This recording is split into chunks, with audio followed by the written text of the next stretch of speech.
road again as we speak. I'm watching because right now I'm going like 30 miles an hour.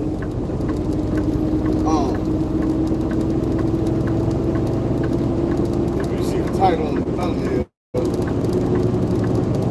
it's the changes I'm going through, and it's a lot. Before I get started, I need to thank Ben for getting me back on track, man, and helping me think about shit and putting shit in perspective. And I'm gonna break that down and I'll tell y'all exactly what I'm talking about. Benny called me out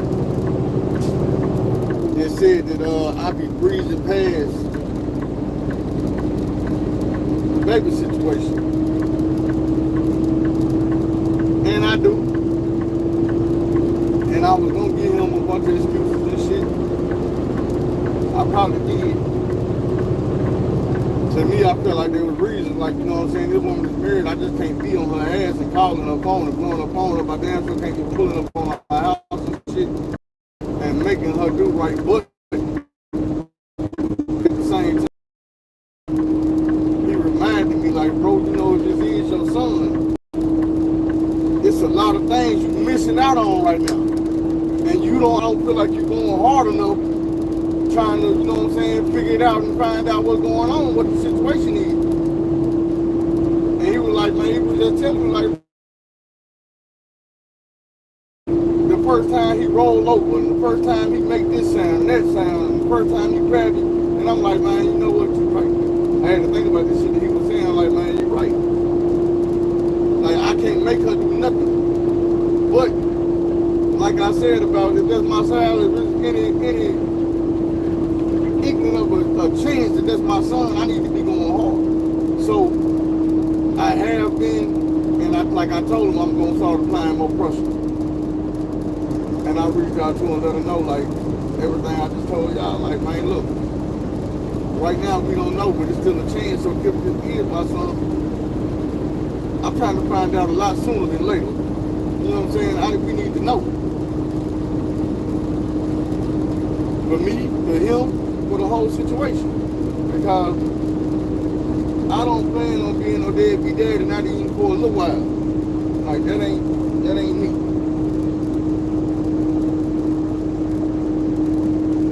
I work too hard to handle my responsibilities to find one and duck it when it might be the most important responsibility that I have. I'm not gonna do that. So I've been applying that pressure, man. And I'm gonna try to make sure we get this test done the next time I'm in the city. Like, I'm gonna let her know ahead of time that I'm on my way. Around what time I should be there. You ain't got to give me no time to come home and get settled in or none of that. Man, look, I'll buy the test, whatever it takes. Let's do it. If you need an Uber to get to me, all day, whatever it is, I'll do it.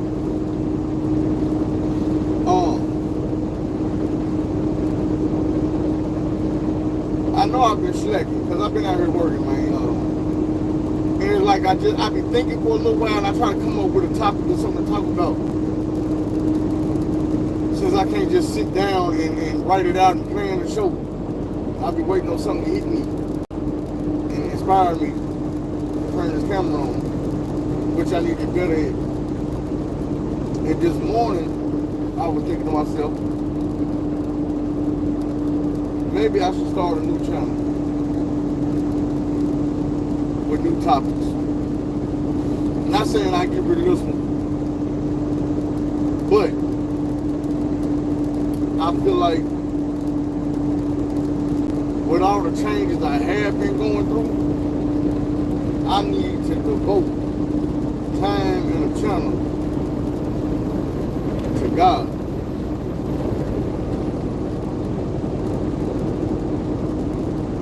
I was talking to baby yesterday, and basically I had started giving her my testimony. We were talking about my stepfather, and I felt the feeling and thought a thought that I had never had before. And I was like, you know what? What if I call dude and forgive him?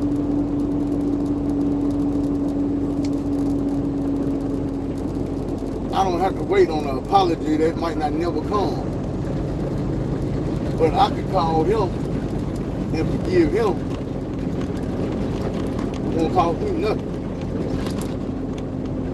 Might help him, change him or whatever. I'm not holding nothing against that man no more. I don't want him to have a fucked up life. I don't need him to be punished and all this and that. That's on God. I'm going to be all right. I done got to a point where I am all right. So, you know what I'm saying? There's nothing for me to worry about no more. I've been feeling like a brand new person, man, last couple weeks. I mean, I can't really explain it. I just know I'm not the same. And I told my mama, I was like, Mama, I feel like I done changed. I done matured a whole lot here recently, like this, in the last few weeks to a month, maybe 2 months. And she was like, you have. And it's noticeable. And I like this new you. I told you I like it too. I was talking to baby late last night.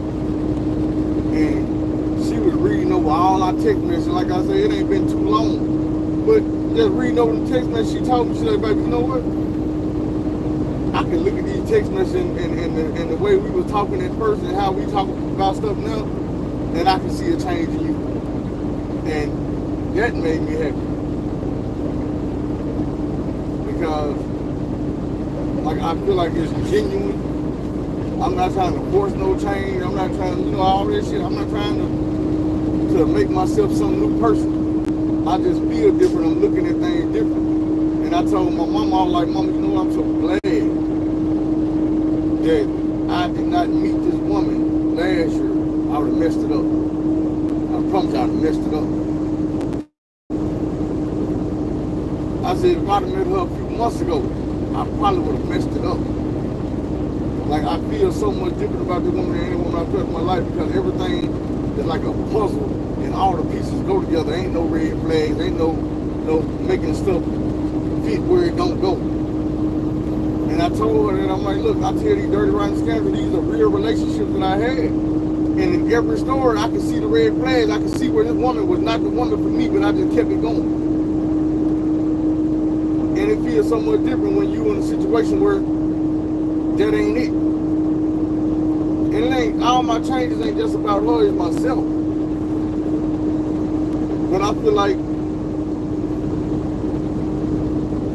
all my blessings are coming right now. You know what I'm saying? I'm like, I ain't got my first paycheck in the job yet, but I might get that today. I got that other money in the mail. I heard from my lawyer, it's in the mail. I'm sitting here broke. Y'all done seen me broke before. You done seen me riding around this truck where somebody had to send me money so I can eat, and I appreciate it. But just like that time, I feel like, you know what? It ain't time to panic. I don't feel a need to panic.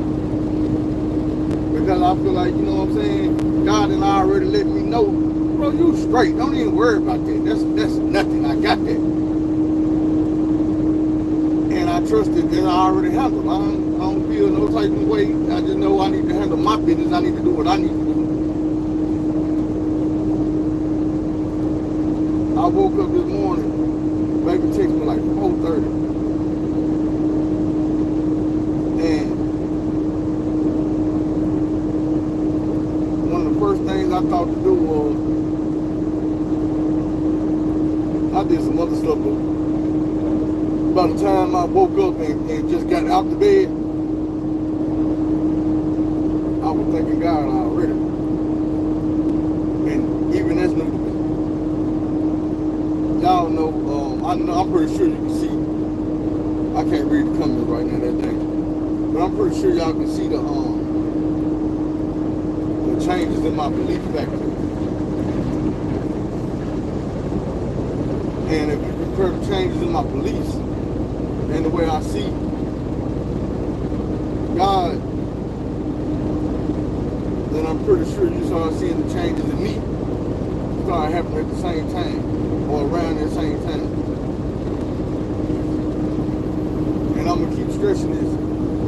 God didn't punish me and take me down through there until I fell on my knees and started begging him for forgiveness and thanking him and all that. I went through all that bad shit. And I didn't fall on my knees and I didn't pray to God and I didn't apologize and try to make things right. I kept telling myself, man, I don't believe in no God like that. You know what I'm saying? In my head, I was telling, well, not even in my head, out my mouth, I would tell people, I don't know my God. My religion was took from me way back in the slave days. I don't know who my God is, but he know me. And he know why I believe the way I believe and why I don't believe the way I don't believe. And I leave it at that. Well, be that as it may, I feel like now God has came into my life and started working to a point to my eyes are open and I can't deny him no more. I can't say that type of shit no more. And like I say, most people's story is they went through all the bad shit and that's what made them change. Mine is I made it through all the bad shit, then so much good shit started happening that I had to open my eyes and realize, man, I'm not doing this shit myself. There ain't this much good luck in the world. It is some divine power greater than me working itself in my life like, bro, look what I'm doing for you. Look what I'm giving you. I need you to tell people about this. I need you to show people this right here. And that's where I'm at now. Like, I can't help but to talk about it. I can't, you know what I'm saying, every day. I be praying. I be, you know what I'm saying, getting blessings. And I have to go on Facebook and tell people about it. I have to jump on this video when I'm doing a video and tell y'all about it because I feel like that's what I'm getting them for. The same reason I feel like I went through all that bad stuff for, and so I would have a testimony to talk to people who are going through stuff. Because that's what Uncle Phil here for. And I keep reiterating that. Cause like, I know everybody don't have somebody that's gonna tell them the right things to do. Everybody don't have somebody who's been through the bad shit already to explain to them, hey, this ain't what you want. There's a lot of people going through bad shit and they gonna tell you, hey man, it what made you hard, it what make you tough. No, it ain't. No, it ain't. It will make you a follower. It will make you dumb. Sitting here talking to somebody who's been through some bad shit, and then you turn around and go right through that bad shit. And they know. Learn from everybody else's mistakes. Find the people in life that made a change and figure out how they made that change, what helped them. Because I'm going to tell you, I didn't do it by myself. I ain't never been that strong. I've been strong enough to endure everything I've been through, but it wasn't me by myself. And I had to tell baby, I'm like, look, all I can think about is that part where God would tell you, hey, them footprints in the sand wasn't yours, they was mine. I was carrying you at that moment. And it makes so much sense. Because I know. I was 18 years old when I got arrested and sent to prison. Threw up in the lion's den. And I came out of there intact. Backside, mind side, all that. A lot of people don't. A lot of people gonna come up out of there crazy as hell, especially being sitting there at a young age. I was a little bitty dude, not even 150 pounds when I went to prison.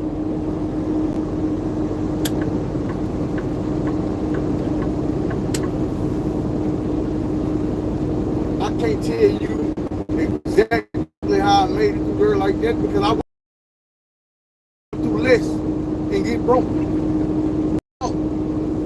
I seen people in that conversation change their sexuality. That's what I always try to tell y'all, like, man, in prison I didn't see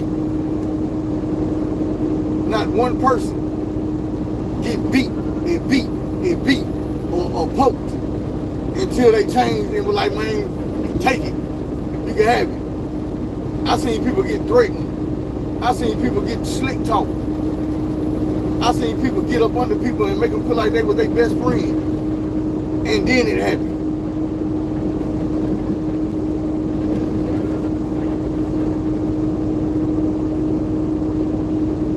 I just gotta thank God, man, because I understand. I promise you I understand. I did not have to survive none of that. It was not a guarantee that when I got in them bars and them bars closed, that I was ever gonna make it back to the other side. I know a lot of people that get it. I got, out of the 3 dudes that I call my brothers, Mike, DJ, and Lil Man, 2 out of 3 is in prison right now. One of them in the state, one of them in the field. And DJ and came with a new hobby. He want to be a designer now, so he makes clothes. I pray for all of them. But I just feel like I'm getting to the point where God is doing this stuff for me, and I feel like there's so much more coming that I need to start a whole new podcast. I don't know what I'm gonna name it yet, but it's gonna be geared towards people like myself, people that were running from God and fighting God and not understanding, and they don't trust preachers. And then I'm gonna do my best to show them how God works in my life. I'm gonna have faith that when I turn that camera on, people are gonna see me and they're gonna see a change, and it's gonna motivate and inspire, and it's gonna change their life.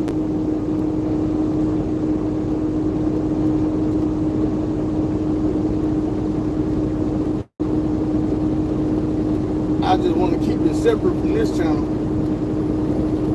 Not so I can fake in front and act like I'm perfect. Because that's going to be the main thing in the show is I'm not perfect. Everything good about me is because God made that. Because I know the type of person I used to be. At my worst, I was a horrible person. I did horrible things to people. Very bad. So bad I'd be ashamed to tell y'all.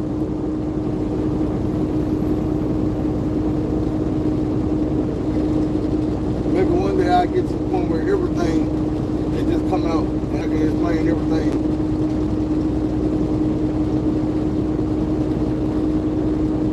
There's a lot of stuff I hold back on when I be on the channel.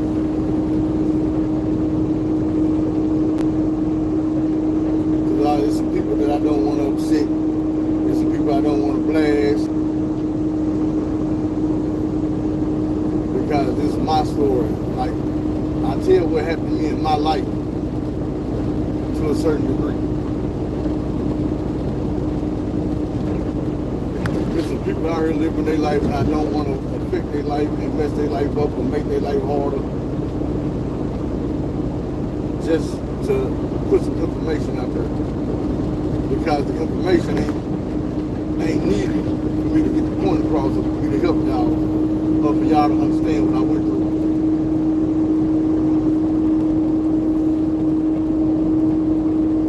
But I just got to a point where I think I'm ready to call that man and forgive him.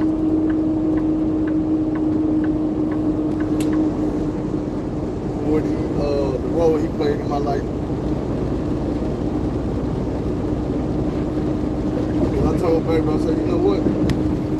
I said, whatever it was that made that man do me like that when I was a child, put his hands on me and beat on me, made him not like me or whatever it was that he was going through. That shit not only was on him, I told him, like, you know what, that's not my problem. I can't sit back and wonder why somebody didn't like me. Why some grown man didn't like me and chose to beat on me and this type of stuff. Because as a grown man, I realized it wasn't my fault, 1. 2, that man had his own demons that made that happen. And whatever it was, I I just hope that he ain't still fighting them same demons. I'm going to forgive him because at no point in my life do I want his demons to become mine. I don't want to deal with whatever he was dealing with that made him do that. I don't want to be that person. I don't want to be nowhere near that person.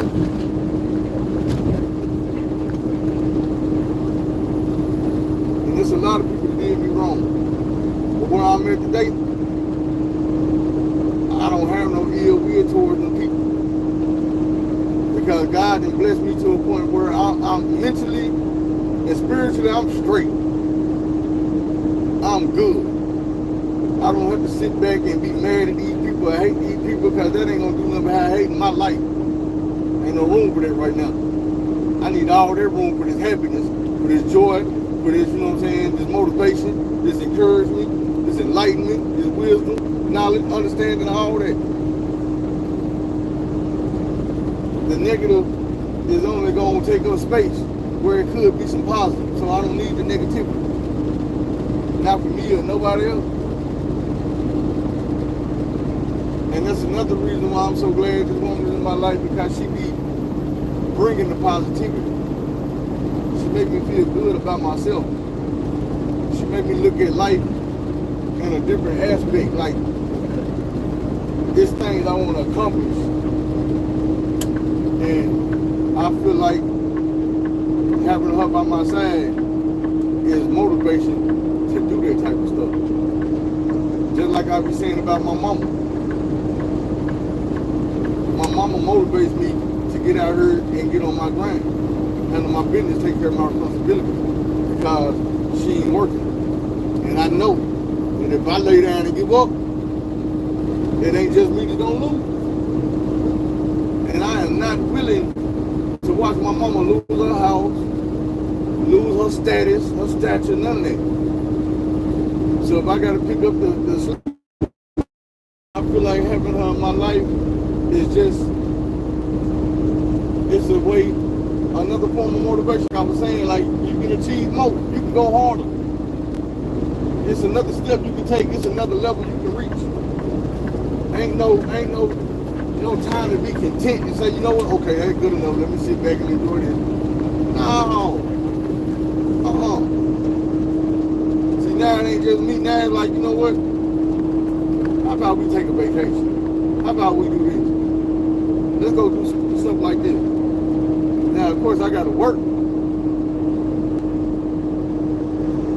But at the same time, now I'm like, you know what, how about I stack some money up and try to start my own, to get the money I want and the money I need to do the things that I want to do. Take care of the people I need to take care of. What's up, y'all? Come on. I just feel like, like they used to say when I was in church, I feel like it's my season.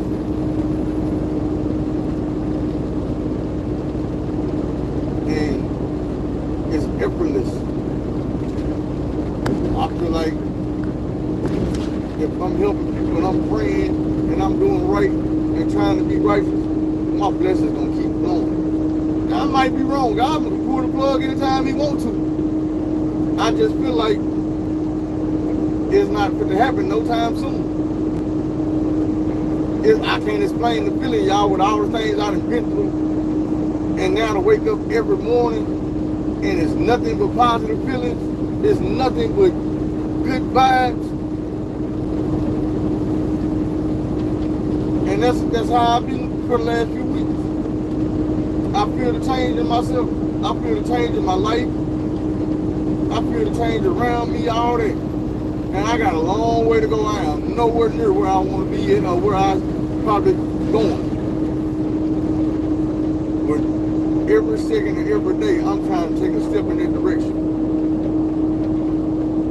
And I'm seeing the benefits. That's just, let me keep stressing it. I'm seeing the benefits and the blessings.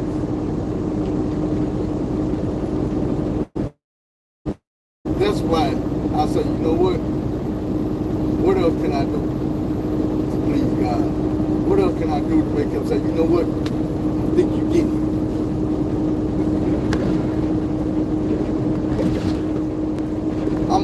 now something always been in my ear. My auntie Irma in Kansas City, Kansas, is an evangelist. And I was at my grandma's house one day. It was a holiday. Maybe it was the day before the holiday. It might have been like Christmas Eve or something. And she called and I answered the phone. I was 8 years old. And my auntie said, "Who is this?" And I told her, I ain't gonna tell y'all the name I said, but I'll tell you the name my family called me. And she said, "Boy, you got the voice of a preacher. I thought you was a preacher." And I said, "Huh?" And she said, "Yeah, you sound like a preacher." Well, I'm 8 years old. She said, what that mean? It's anointing on my life. I know these type of things. You're going to be a preacher. Both hands, couple knees and some elbows. I fought that. Fighting, I argued with. To back up to the story that I was talking about where I peed on myself and God made me do it. The whole dream, however long it lasted, and when I got up, when I woke up, the video that was playing, that was talking, was about an hour and 30 minutes in. So I probably fought in my dream for an hour and 30 minutes. Y'all know I was like, dude was talking. I couldn't understand what he was saying, and I wasn't listening to him. But it was just getting on my nerves because he would not quit talking. He wouldn't take a break. He wouldn't pause. And it got to a point where like I just went over and started hitting dude in his face. With everything I had, I was fighting. And I was fighting, and I was fighting, and I was fighting. And in my dream, I got tired of fighting. I was tired. And I feel like in real life, I've been fighting. I've been fighting God. I've been fighting the Word of God. I've been fighting the Bible. I've been fighting religion. I've been fighting. And I'm tired. I'm tired of fighting. I give up. As soon as I, you know what I'm saying, in life, when I finally gave up that fight, couldn't fight no more. That's when the blessings started coming. Y'all know, you can go back in my video and see this is the honest to God truth. Before, a little bit before the video came, where I told y'all I had peed in the bed, that was that day. Matter of fact, I'm letting y'all know. When I made that video, that was the same day that I peed in the bed. Y'all know that I told y'all I had started praying. Well, somebody reminded me that one of the things you need to start praying for is an understanding. The second part of that dream is when I stopped fighting, I was tired and I feel like, oh shit, dude finna kill me now, he finna kill me. And what's up with it? Instead of the man killing me, it's like he eased up on the fight too, but he wouldn't stop talking. He kept talking. And I still wasn't trying to hear him. I just was glad he wasn't over here working me because this man had all the energy in the world. I was doubling over hands on my knees, trying to catch my breath. My mouth was dry. It wasn't nothing else I could do. And then I had to pee. I had to pee bad. So bad that I begged this man, please, bro, let me use the bathroom, bro. Please don't do nothing to me while I'm trying to use the bathroom. The man didn't do nothing to me, he just kept talking. So I walked out into the bathroom and it was some urinals.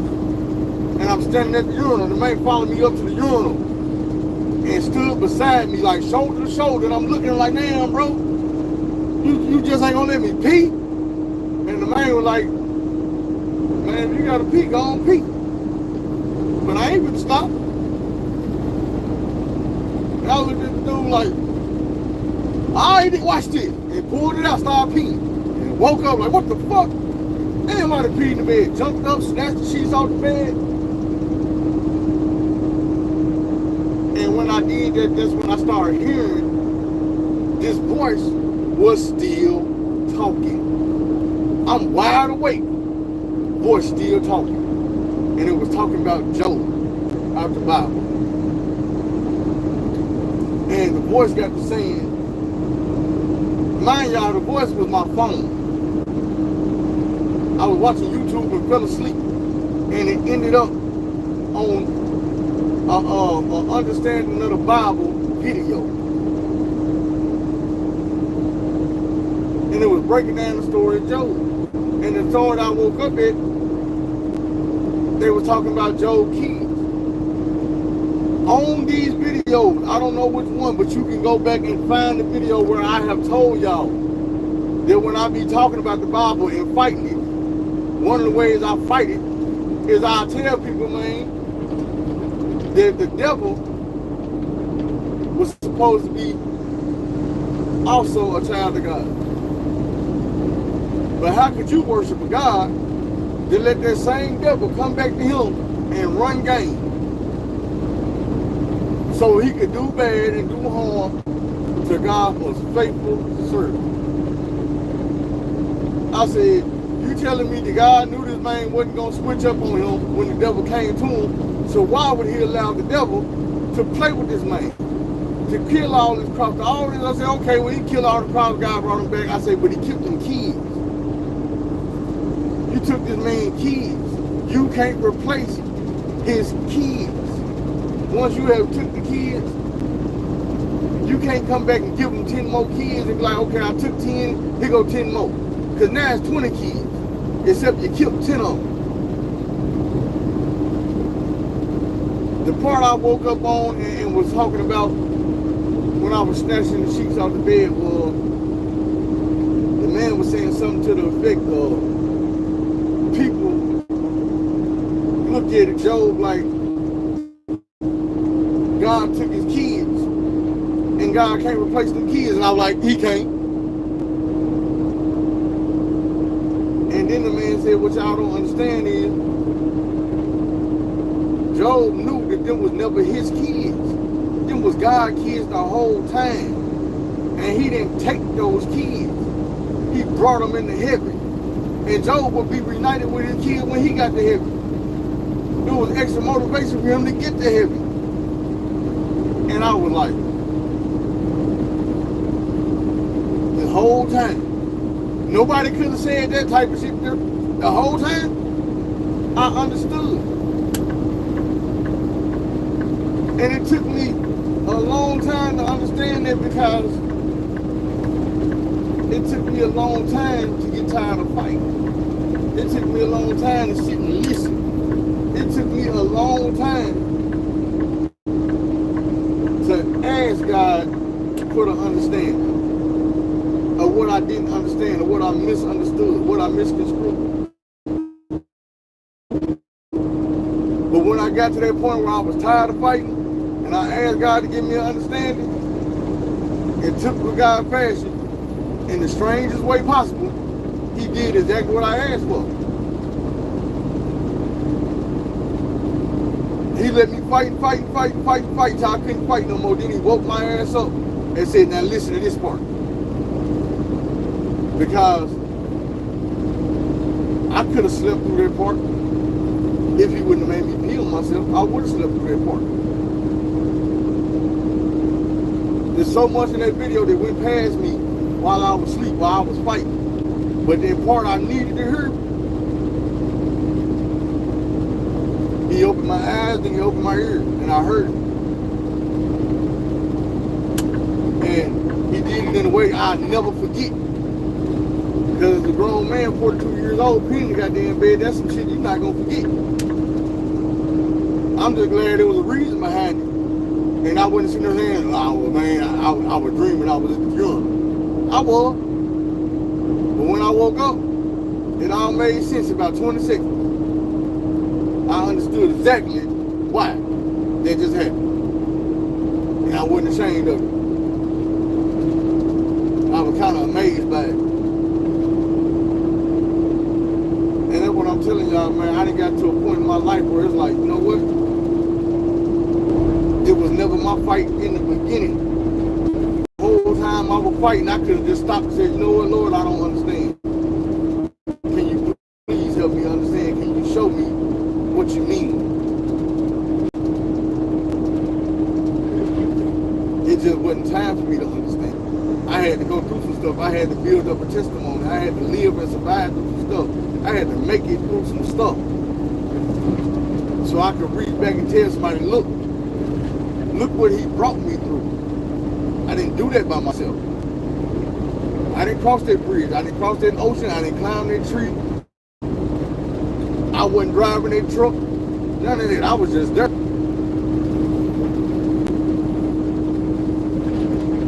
And as I was driving this morning, and I was thinking, I wasn't thinking of what I could get on here and tell y'all. I was just thinking first, I need to get on here and tell y'all something. I need to talk to y'all. I knew I wanted to thank Benny for putting the pressure on me and calling me out. But then I started thinking, because I told baby, I'm like, man, my testimony. Maybe I need to start a new podcast. Am I going to be preaching on there? I don't know. Maybe.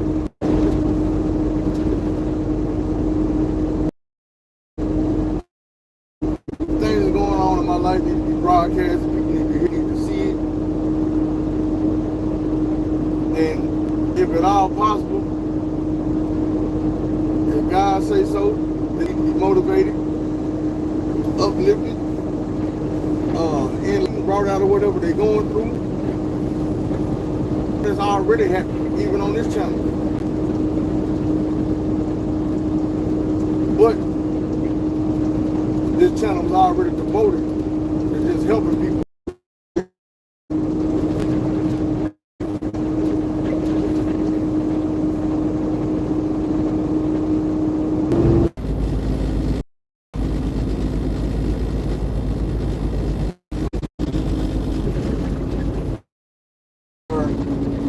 Really wouldn't be smart or cool for me to pull over. And they put the switch the lane to the upper lane. I don't know how long this is gonna last, but I'm gonna keep talking to y'all for a minute. And if it stops pretty soon, then I'll pull over and read y'all comments and answer y'all questions. So if you got some questions, go ahead and ask them. You got some comments, go ahead and write them.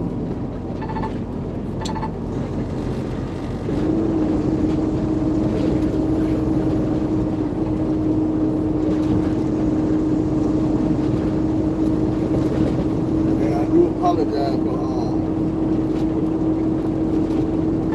being so ready to show.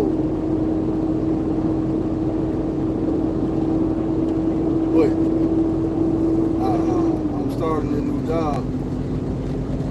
This is my second time going out. This is my fourth load. This is my second time going out. And the first time, I had made a few mistakes. Not just big mistakes, but just little things that put me behind a day or so. So I was trying to correct the thing. I'm trying to do the same thing right now. I ain't had no issue with it. Oh, if anybody needs to know, like Ticket Tiger, I'm on my way to College Park, man. I woke up in St. Louis this morning trying to be in College Park, Atlanta, by at least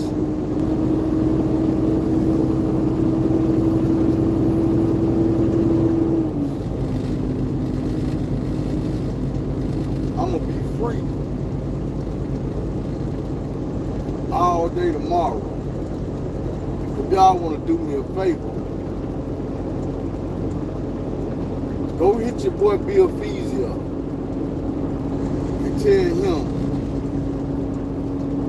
that I would love to meet him in person, link up with him and do a show or something.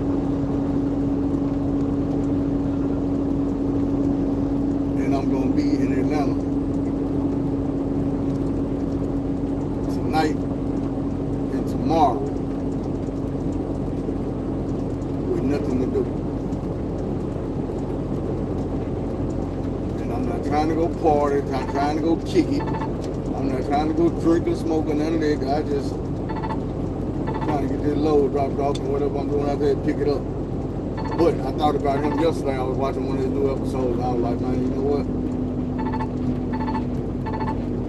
I've been saying from the beginning when I first started my prison story that when I be listening to his stories and I watch his stories, he'd be the realest one besides me. The things they say, I can actually see them in my head. Like I know the stuff that he's saying is true. I can see the way he got the barracks set up, the way things happening in barracks, the structure of how people move and how people acting.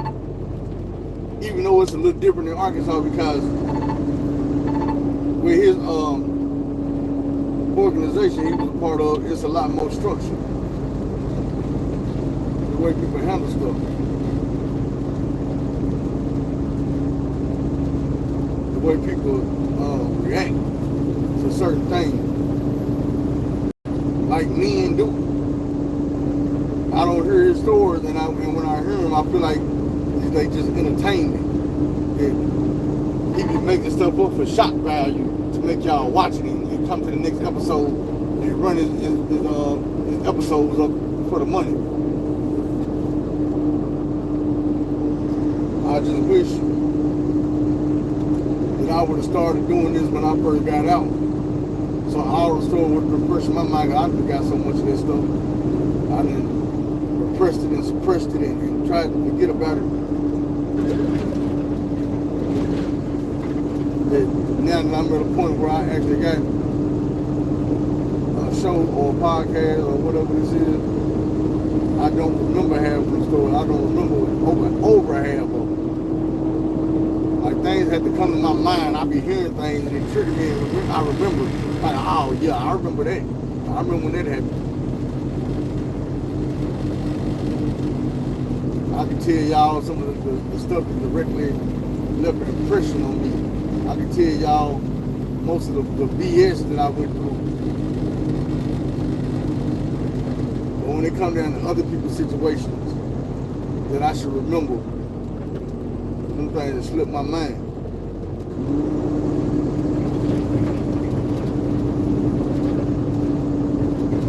Like, there's so many stories in my head that I should be able to tell y'all about how this person ended up in prison, how that person.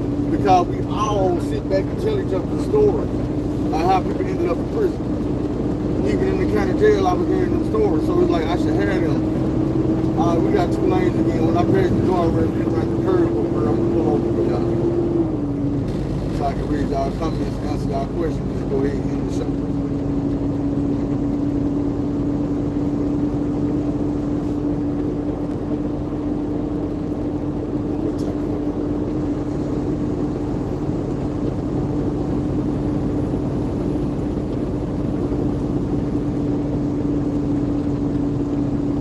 Y'all don't forget to come through, man. We live right now. Catch me on the replay. Let me know where you're from.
What's up, King Dave? Shout out.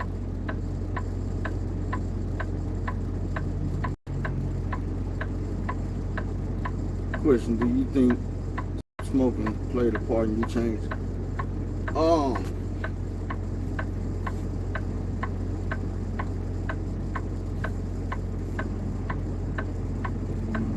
I don't think it was an influence,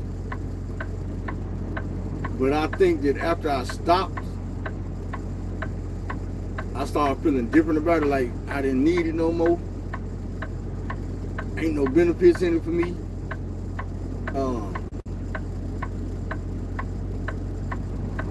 And that's with cigarettes and weed. Like every other time I've stopped, I've always knew that I was gonna go back to smoking when it came time. Right now, I don't feel like that. Not saying I never will. I'm just saying, in my head, I don't feel like it. You know, I don't see a need. I feel like it slowed me down. I know it slowed me down. I know it kept me in one spot, and people tell you, I'm more creative, or I'm more this and I'm more that on weed. You feel that way. And then you get off of it, and you stay off of it, and you're like, you know what? I get way more done now. I have way more energy. I assert myself more. I don't stop to smoke. You know what I'm saying? I'm not pulling over to roll up. I'm not sitting in the house blowing and I gotta smoke before I go to the grocery store. I gotta smoke before I go do this. I gotta smoke before I go do that. I don't want to make y'all feel bad about smoking. It's just that once I quit, I started feeling different about it. Shout out to Break. John the Hero, what's up with it? Patricia Mara, thank you, appreciate it. What's good, Murph? I don't think I know you right now. Yeah, I'm driving a tractor trailer, man. I'm on the highway right now. That's what I do for a living these days. Money 2, what's up, OG?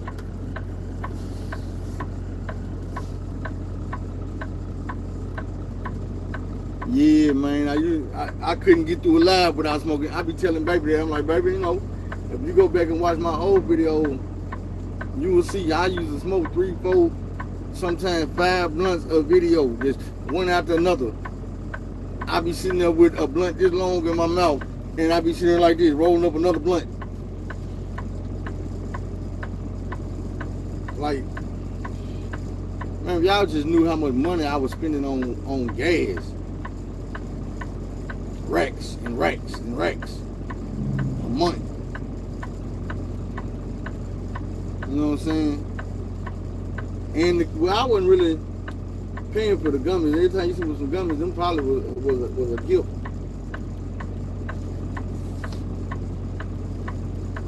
Cause I wasn't really buying no edibles. But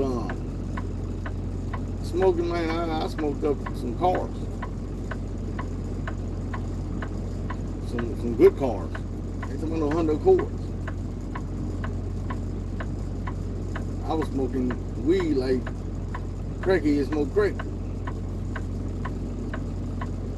But I think at the end of the year, that's gonna be paid off. Cause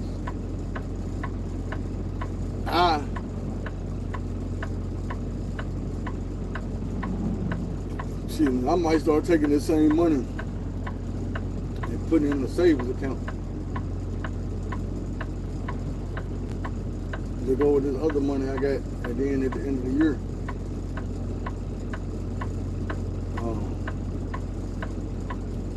Do something big with it. I got some other things planned, man, that I ain't really ready to tell y'all yet. It shouldn't be too long. But just know it's on some positive.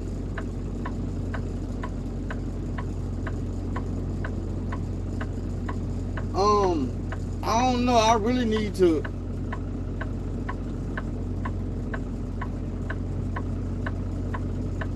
I really need to go see what's going on with the governor. I know they still on her top. I get so much news about the ex-president and Drake of all people. There's certain things I be forgetting that I have to go actually search. So I'll look it up, man, and keep y'all informed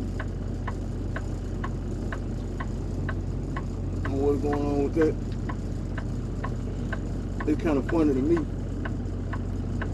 It ain't funny because it's dangerous what we be having to go through with these people that's supposed to be our leaders.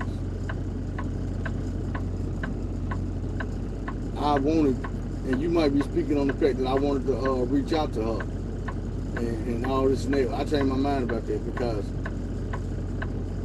she caught up in all that BS, and I don't want no parts of it. I feel like pretty soon she's gonna be going down. Yeah, I realize, like, she patterned herself after the ex-president. She used to be the speaker for the ex-president. She is she mimics everything that the governor of Florida does, as far as the homosexuals and the books, like banning books and that type of stuff.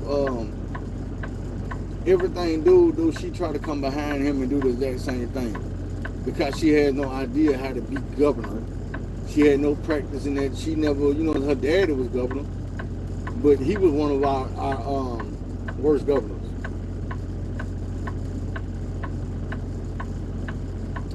But y'all, let me get back on this long road, man. And with that being said, let me pray take the long road instead of the wrong road. Do things the long way instead of the wrong way. Find somebody to help. Tell somebody you love them. You know I love y'all, and I appreciate you. We out.